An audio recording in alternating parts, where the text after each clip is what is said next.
بسم الله الرحمن الرحيم الحمد لله رب العالمين الحمد لله الذي هدانا لهذا وما كنا لنهتدي لولا أن هدانا الله أشهد أن لا إله إلا الله وحده لا شريك له وأشهد أن محمدا عبده ورسوله اللهم صل على محمد وعلى آل محمد كما صليت على إبراهيم وعلى آل إبراهيم إنك حميد مجيد اللهم بارك على محمد وعلى آل محمد كما باركت على إبراهيم وعلى آل إبراهيم إنك حميد مجيد ورضى اللهم عن الخلفاء الراشدين والصحابة أجمعين ومن تبعهم بإحسان إلى يوم الدين أما بعد Assalamu alaikum wa rahmatullahi wa barakatuh. Mes sœurs, donc mes frères, également, nous louons Allah. Nous revenons vers lui repentant, nous demandons protection contre les conséquences de nos péchés et les tendances de l'âme. Celui qui a la guide, nul ne saurait l'égarer. Celui qui est privé de sa guidée, nul ne saurait lui montrer le droit chemin. J'atteste donc qu'il est le seul digne d'adoration, le parfait dans son essence, dans ses noms et attributs, dans tous ses actes qui oscillent d'une part entre sa bonté, sa miséricorde, sa générosité, et d'autre part sa justice, elle basée sur son omniscience et sur sa sagesse. Nous lui demandons de rajouter sa bénédiction, de sa miséricorde sur le meilleur des hommes, Mohammed, qu'il a envoyé comme miséricorde pour l'humanité entière, et qu'il nous fasse l'honneur d'en faire partie.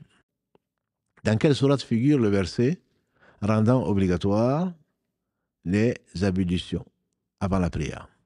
Donc, vous avez été nombreux à dire que c'est la sourate al-Baqarah, donc la 2, en réalité c'était la 5. La 5, le Maïda, verset 6. Allah dit subhanahu wa ta'ala aux croyants, Ya ayyuhalladhina amanu, ô vous les croyants, quand vous vous levez pour la prière, faghsilu, lavez-vous, donc le visage et les mains jusqu'au coude, jusqu'à la fin donc du verset.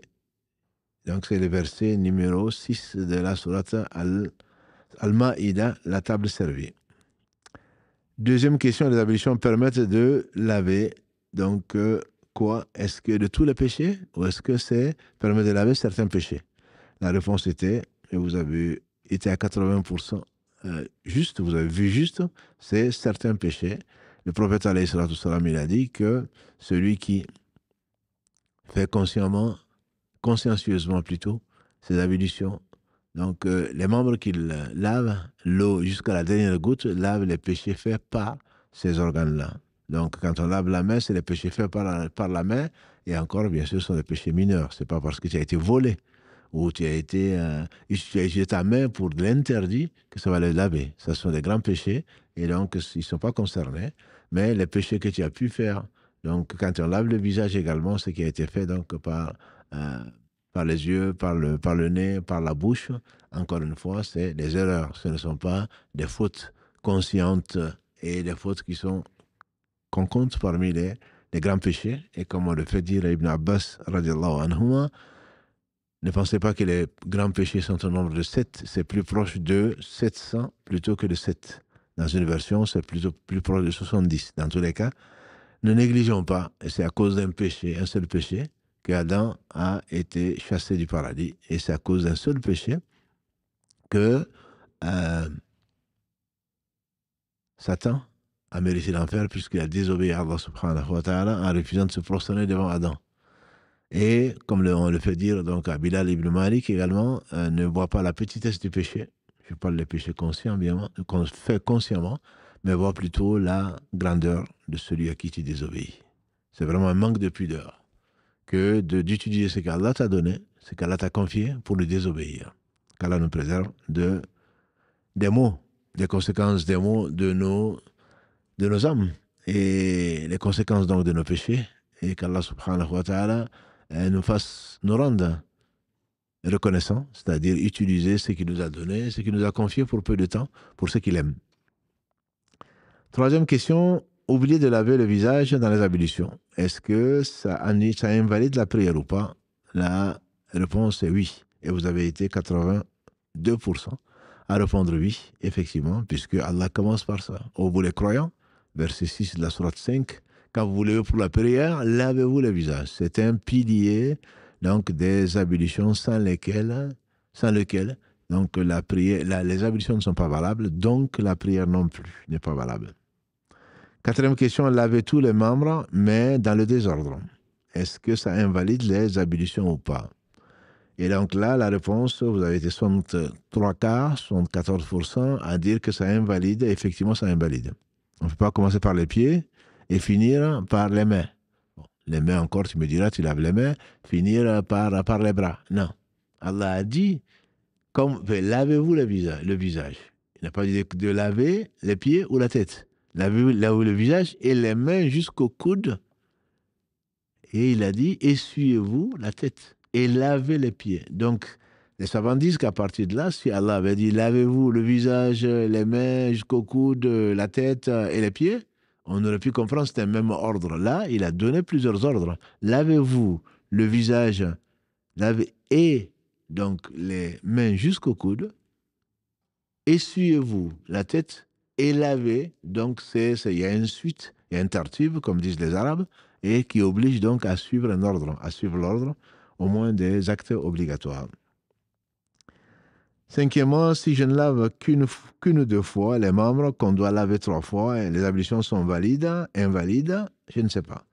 Vous avez été donc plus de 80%, vous avez été, non, plus de 70%, ou presque, à trouver la bonne réponse. En réalité, effectivement, les ablutions sont valides, puisqu'on parle, il faut les laver, bien les laver.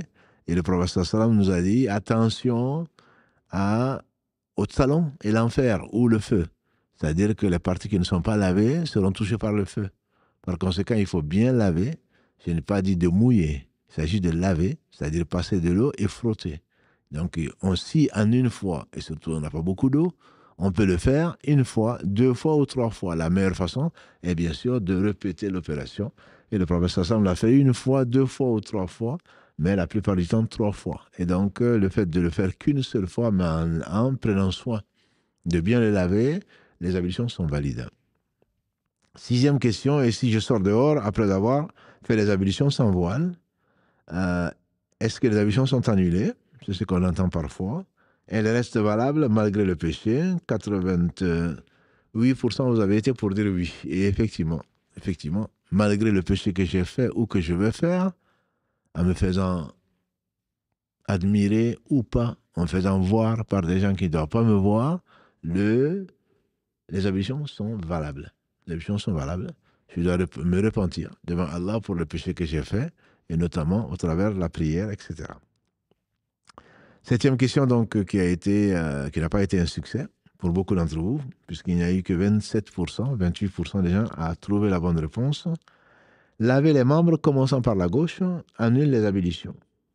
N'annule pas les ablutions, je ne sais pas. Donc, ça n'annule pas les ablutions, parce que on a raté une sunna. Si on le fait exprès, bien sûr, il se peut qu'Allah n'accepte pas ce que l'on a fait, mais les ablutions sont valables. C'est-à-dire que si on lave, on commence par la gauche, le prophète sallam a commencé toutes les bonnes actions par la droite, et donc il faut commencer par la droite. Mais si on avait commencé par la gauche, ensuite on a lavé la droite, l'essentiel c'est d'avoir lavé les membres, donc les ablutions sont quand même valides. 8e question, oubliez de faire l'attestation de foi après les ablutions, annule les ablutions, n'annule pas les ablutions, je ne sais pas. Vous avez été 78% à dire que ça n'annule pas les ablutions. Effectivement, ça n'annule pas les ablutions, c'est une belle action, c'est un bon point, c'est un signe d'une miséricorde d'Allah subhanahu wa ta'ala de purification du cœur. La purification, malheureusement, souvent, on n'y voit que l'aspect administratif. La purification du corps est ce qui nous est ordonné en lavant donc les membres, le visage, les mains jusqu'au coude, passer la main mouillée sur la tête, les pieds, pour ce qui est donc d'obligation et l'ordre. Effectivement, les malikites rajoutent par exemple que le fait qu'il est également obligatoire que les organes ne sèchent pas avant qu'on ait lavé le prochain. Et voilà, donc tout ceci, c'est-à-dire qu'on ne va pas commencer à laver le visage, ensuite le téléphone sonne, on le prend, on discute, et ensuite on va laver les mains jusqu'au coude. Non, il faudra que ce soit dans un ordre, sauf bien entendu s'il fait très chaud, et qu'à peine on a lavé le visage, le temps de laver les mains jusqu'au coude, ça a déjà séché, là il n'y a pas de problème, mais il ne faut pas que ça prenne trop de temps, et donc il faudra que ce soit dans l'ordre, et il faudra que ce soit, donc mouala, comme disent les Arabes, c'est qu'il faudrait que ça se suive, que ça se suive. Par conséquent, donc, quand on a fini tout ça, Ousmane ibn Affan, qu'Allah l'agrée, nous a rapporté du prophète sallallahu alayhi wa sallam de ce qui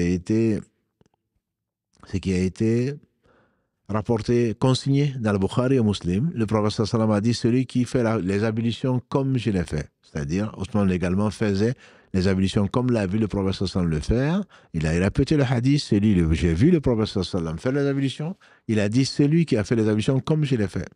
Et ensuite, qui a dit, Ashhadu an la ilaha illallah wa ashhadu anna Muhammad Rasulullah, les 8 portes du paradis sont ouvertes et il rentre par la porte qu'il désire. Donc ça veut dire que je me suis lavé, j'ai fait une purification du corps, je purifie mon cœur en attestant qu'Allah seul mérite l'adoration, que Mohammed est son messager. Là, les ablutions sont complètes. Mais d'un point de vue spirituel, donc je viens de laver mon cœur de toute forme d'association, puisque j'ai attesté qu'Allah seul mérite l'adoration, que Mohammed est son messager. Là, mes ablutions sont vraiment parfaites. Elles sont parfaites. Et donc, mais ça ne veut pas dire que je dois, si j'ai oublié de le faire, et surtout on ne le fait pas dans les toilettes, donc si on doit faire les ablutions dans les toilettes parce qu'on n'a pas d'autre endroit, on fait les ablutions, ensuite on ressort et on fait on fait l'attestation à l'extérieur et pas à l'intérieur, puisque les anges vont rentrer et que dans les toilettes, il y a des esprits, les mauvais esprits en particulier, les shayatines, donc on le fait à l'extérieur. Mais les ablutions sont valides. Ça n'annule pas les ablutions. Donc, 9e question, gaspiller l'eau durant les ablutions, annule les ablutions, n'annule pas les ablutions, je ne sais pas. À 88%, vous avez dit que ça n'annule pas les ablutions, bien que l'écologie, on n'a pas attendu l'écologie pour ne pas gaspiller l'eau. Le prophète alayhi salatu wassalam nous a dit de ne pas gaspiller l'eau, même si on est au bord d'un fleuve ou d'une rivière. L'eau va revenir, bien entendu, au fleuve, mais on n'a pas le droit de gaspiller. L'eau ne nous appartient pas, comme tout nous a été confié. Et donc, le musulman doit être économe. Et Allah dit qu'il n'aime pas les gaspilleurs. Ça, c'est d'une façon générale, pas que de l'eau, que ce soit de la nourriture, comme pendant le ramadan, ou en dehors de ça, que ce soit son propre argent, en le mettant dans du luxe qui ne sert pas, etc., etc. Donc, Allah n'aime pas les gaspilleurs. Les gaspilleurs sont des frères de Shaitan, dit Allah. Les gaspilleurs sont les frères de Shaitan. Et Shaitan a désobéi au miséricordieux. Donc, Allah n'aime pas le gaspillage sous toutes ses formes, y compris l'eau. Mais les ablutions sont valides, mais on a fait un péché, très certainement. 10e question. Laver les parties intimes après les besoins naturels aux toilettes, est-ce que c'est une obligation avant de faire les ablutions? Oui, c'est une obligation. Vous avez été 83% à le dire. C'est une obligation en ce sens que si on laisse l'impureté, et donc la prière ne va pas être valable, d'abord on se nettoie parce que l'on peut. Le meilleur moyen étant l'eau. Sinon les papiers toilettes, on peut les utiliser. Sinon, pour celui qui n'a pas d'eau, qui est dans la forêt ou ailleurs, qui n'a pas non plus de papier toilette, parce que c'est un luxe aujourd'hui, et il doit l'utiliser. Il doit utiliser soit les feuilles, soit des pierres, soit tout ce qu'il trouve pour se débarrasser de l'impureté. De l'impureté, ça c'est une obligation. 11e, l'istinja est une obligation avant de faire les ablutions. L'istinja, c'est le fait de nettoyer donc les parties intimes, qu'on en ait besoin ou pas, notamment donc quand on a fait ses besoins ou quand on a uriné, est-ce que c'est une obligation ou pas? Et quand on n'a pas fait, ça c'est là où les gens s'étonnent, on a dormi, mais on est sur son séant, on a dormi et on s'est réveillé, on n'a pas été aux toilettes. Ah non, il faut passer aux toilettes, pensent beaucoup de gens, avant de faire les ablutions. Non. Ou alors, on a lâché un gaz et il faut aller se laver les parties intimes. Non. On lave les parties intimes quand on en a besoin. Parce qu'on a uriné, parce qu'on a on a sorti des selles, on a été à la selle. Oui, on se lave comme la question, donc 10. Mais quand on n'a pas, on vient de se réveiller et qu'on n'a pas été aux toilettes, qu'on n'a pas besoin d'aller aux toilettes non plus, on n'a pas besoin de se laver, et donc on ne se lave pas, ce n'est pas une obligation. Beaucoup pensent qu'il faut absolument passer aux toilettes avant de faire les ablutions. C'est au besoin. Si on n'a pas besoin, on n'a pas à le faire. 12e question, la sortie de gaz sans bruit et sans odeur par l'anus annule les ablutions ou pas? Je suis sûr d'avoir lâché du gaz, ça annule les ablutions. Les ablutions sont annulées. La première chose que nous enseigne, c'est par la sortie de liquide, de gaz ou de solide par les 2 orifices naturels. Que ce soit donc par le sexe ou que ce soit par l'anus. Même sans odeur, même sans bruit, le gaz, la sortie de gaz annule donc les ablutions, ce n'est pas les seuls. Quand on perd la conscience et le reste. 13e question. Le gargouillement bruyant dans la prière euh, annule ou pas les ablutions? La bonne réponse a été donnée par la majorité, 94%. C'est que ça n'annule pas. C'est pas parce que parfois on a un gargouillement, un problème d'estomac ou d'intestin qui bouge et on entend le bruit, parfois même très fort, mais les ablutions, on les a gardées tant qu'il n'y a pas une sortie par par l'un des orifices naturels, donc le sexe ou l'anus, de liquide, de gaz, donc, ou de solide. Par conséquent, les ablutions restent vraies, on continue sa prière, les ablutions sont valides. Fumer la cigarette, est-ce que ça annule les ablutions? Vous avez été 67% à dire que non, et c'était la bonne réponse. Tout ce qui atteint la santé, et notamment aujourd'hui, les preuves scientifiques démontrent que la fumée n'est pas quelque chose de... C'est écrit sur le paquet de cigarettes, hein, fumer tue. Donc ce qui tue, c'est comme un suicide. Ceci est interdit. Ce n'est plus comme quand avant, certains savants, avant ces temps modernes, donc il y a quelques siècles, pensaient que c'est déconseillé parce que ça sent mauvais, parce qu'on utilise son argent pour le faire. Mais aujourd'hui, la quasi-unanimité des savants considère que fumer comme interdit. Comme interdit, vendre la cigarette également comme interdit, parce que ça amène la fumée et la fumée tue. Voilà, donc c'est les cancers du poumon, entre autres. Donc, si on est éprouvé par cela, on demande à Allah subhanahu wa ta'ala de nous aider, de nous donner la force d'arrêter, et on utilise ensuite des patchs ou autre chose, et Allah suffit. Voilà, mais il ne faut pas le considérer comme normal. Non, non, ce n'est que déconseillé. Aujourd'hui, la quasi-totalité des savants disent que c'est interdit. Mais ça n'annule pas les ablutions. Et comme le disait mon frère aux États-Unis, qu'Allah lui fasse miséricorde, donc il est décédé il y a pendant un mois de Ramadan au Nigeria, mon frère en islam, qui m'a choisi comme frère et que j'ai choisi comme frère. Donc en 90, il disait, si tu avais un ticket de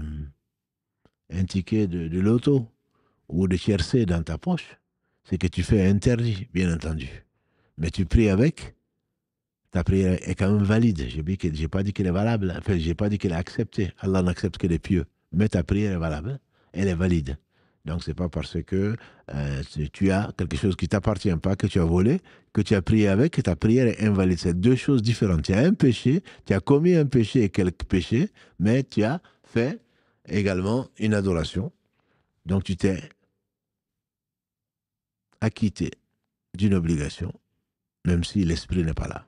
Puisque Allah dit dans la sourate 29, verset 45, Inna salata tanha anil fahsha'i wal munkar, la prière empêche les choses blâmables et les turpitudes. Donc, comment se fait-il que tu vas faire une chose aussi blâmable que de voler ou autre chose et te mettre à prier? La prière doit t'empêcher de le faire, c'est pour cela que tu dois la faire par adoration, par croyance à Allah subhanahu wa ta'ala, et donc ça rencontre également, puisque tu espères ça miséricorde et tu crains son châtiment.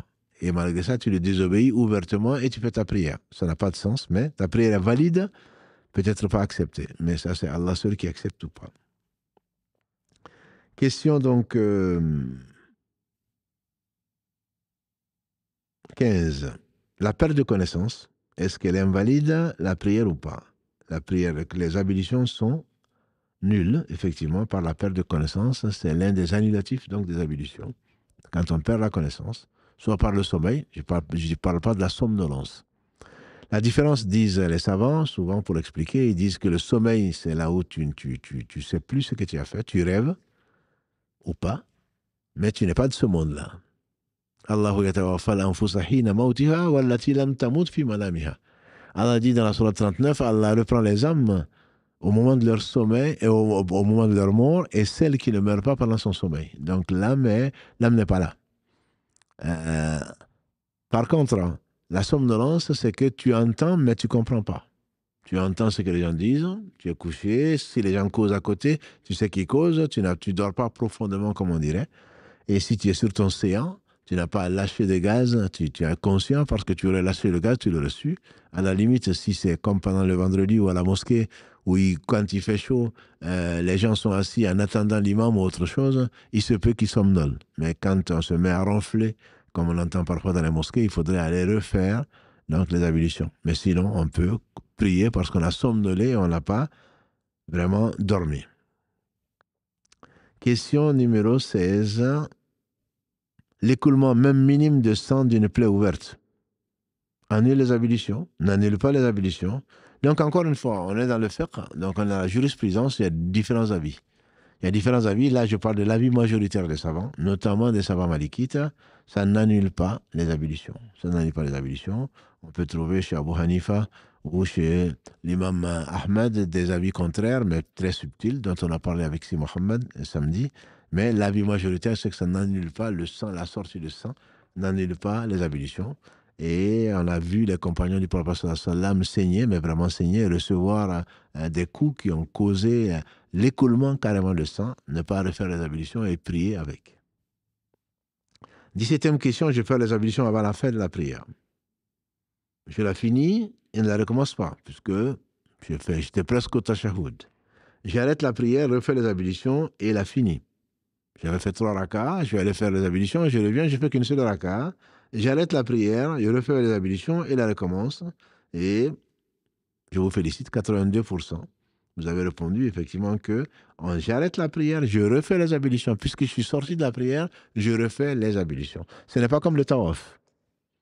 Quand on est autour de la Mecque, autour de la Kaaba, et qu'on a déjà fait 3 tours, qu'on a perdu les ablutions, on va les refaire et on ne recommence pas à 0. On reprend là où on a perdu les ablutions et jusqu'à compléter à 7. Mais ce n'est pas le cas de la prière. La prière, quand je suis même dans le tashahhud, je suis assis pour attester qu'Allah seul mérite l'adoration et que je perds les ablutions, je n'ai pas le droit de continuer. Je ressors ou je reste assis. En tout cas, je ne continue pas dans la prière. J'attends de terminer ou je sors, si c'est la première raka ou la deuxième, pour aller refaire mes ablutions et je fais le takbirat al-ihram, qui est un pilier sans lequel le premier Allahu Akbar était un pilier. Et donc, je le fais et je recommence donc à partir de ce pilier-là jusqu'au salam. 18e question. Je suis maquillé avec des produits qui ne laissent pas passer de l'eau. Donc, est-ce que je fais les ablutions sèches? Comme une sœur m'a dit, aujourd'hui, je me marie, donc on l'a maquillée comme une poupée, et elle n'a pas envie de faire les ablutions. Et est-ce que je peux faire le tayammum? Bien sûr que non. Le tayammum se fait et on le verra, Inch'Allah, dans des conditions bien déterminées. Pas parce que j'ai pas envie, je viens de chez la coiffeuse ou j'ai du gel, j'ai pas envie que ça se gâte, j'ai pas envie de le refaire. Non, là, on refait les ablutions, on enlève d'abord ce qui empêche l'eau de passer. Donc, on se démaquille avec les produits adéquats et on refait les ablutions. On fait la prière. Et à ce moment, ensuite, on peut se maquiller si c'est permis. Donc, je me démaquille, je fais mes ablutions. Vous avez été 97%. Félicitations. Donc, à trouver la bonne réponse. 19e question. Je n'ai pas accès à l'eau. Je prie sans ablution. Je fais les ablutions. Vous avez été là aussi excellent. 90% à dire que je fais le tayammum, qui est donc les ablutions sèches. La lustration pulvérale, comme on le dit parfois en termes savants. Je n'ai pas d'eau, je n'ai pas accès à l'eau, ou si j'ai de l'eau, si je l'utilise, ma maladie risque d'être aggravée. Et faisons attention à ce que l'on dit sur Instagram, sur ailleurs. Non, tu dois faire les ablutions. Il est arrivé à un homme de mourir. Il a fait le djihad, il a eu un trou dans la tête. Hadith authentique. Il a eu un trou dans la tête et il a fait un rêve pollué. Il devait se laver. Il devait se laver et quand il devait se laver, c'est-à-dire il devait faire le ghusl. Mais comme la vie l'emporte sur la santé, il a demandé, si je me lave, je suis sûr que l'eau va rentrer dans mon cerveau et donc je vais mourir. Qu'est-ce que je fais? Ils ont dit, t'as pas le choix. T'as pas le choix. Il s'est lavé, il est mort. Quand le prophète sallam a entendu ça, il s'est mis en colère. Il a dit, ils l'ont tué, qu'Allah les tue. Est-ce que là, le remède de l'ignorance n'est-il pas de poser la question? Quand on ne sait pas, on demande. Verset 18 de la sourate 16. Demandez aux gens qui savent si vous ne savez pas. Plutôt, excusez-moi, c'est le verset 43 de la sourate 16. Demandez si vous ne savez pas. Donc on n'a pas le droit de dire, mais moi, oui, mais je pensais que. Tu n'as pas à penser que. Tu dois savoir, si tu ne sais pas, tu apprends. Et si tu ne sais pas, tu te tais. Tu n'enseignes pas ce qui est faux. Donc Allah nous éduque et nous réforme. On a tendance en matière d'islam, on va demander sur le christianisme, sur le judaïsme, sur la médecine, sur la géographie, sur la géologie. On dirait je ne sais pas. Et j'admire et je remercie les frères et les sœurs qui ne répondent pas quand ils ne savent pas et ils répondent, ils cochent, je ne sais pas. C'est bien plus savant.